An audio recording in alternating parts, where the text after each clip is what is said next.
My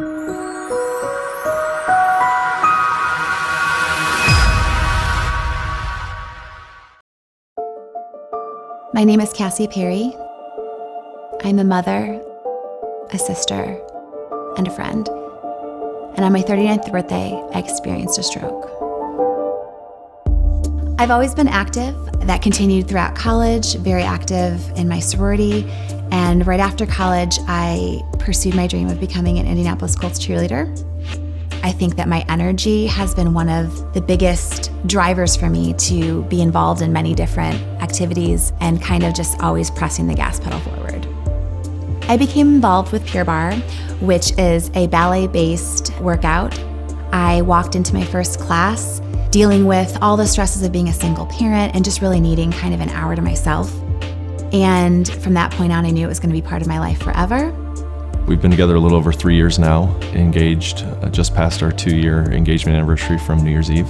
And both having single parent lifestyles, we had a lot to bond on, so to speak. I travel quite a bit for work, but knowing it was her 39th birthday, made sure my plans allowed me to stay in town that day, and had just put the kids to bed, and she was sitting on the couch to put on a show, and a few minutes into the show is when the symptoms kicked in. It was unlike any migraine I'd ever had before. And I sat up, and as soon as I did, I felt the numbness go all the way down my left side. And as the time went on, her speech deteriorated as well. And that's when I thought, this is bigger, this could be a stroke. And I think the real fear sets in when you have observed somebody else's story and it hits close to home. I had followed Tessa's story very closely as a fellow Colts cheerleader. I realized that she had done some work for the American Heart Association. And I think one of the things that I took away from her story was that you can't wait, that if you're listening to your body and something's really wrong, take care of it right away. And getting to the hospital was the first and only thing on my mind, as I knew time was of the essence. And if I hadn't have gotten there when I did, we may have had a different outcome altogether. Never, ever forget that moment, hearing the words, "It's confirmed, you've had a stroke."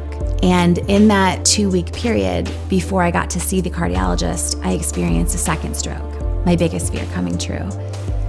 And I knew that was happening at the time because that morning I felt really off.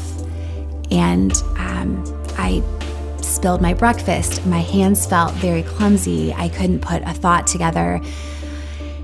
And I realized this is exactly what could be happening on a different level, on a different type of stroke. And that fear just came flooding in, going, oh my goodness, I may not have the outcome I just had 2 weeks ago. Had I not maybe watched Tessa's story a few years back when she did the gala, I may not have known what to look for. I may not have been understanding how time is so crucial.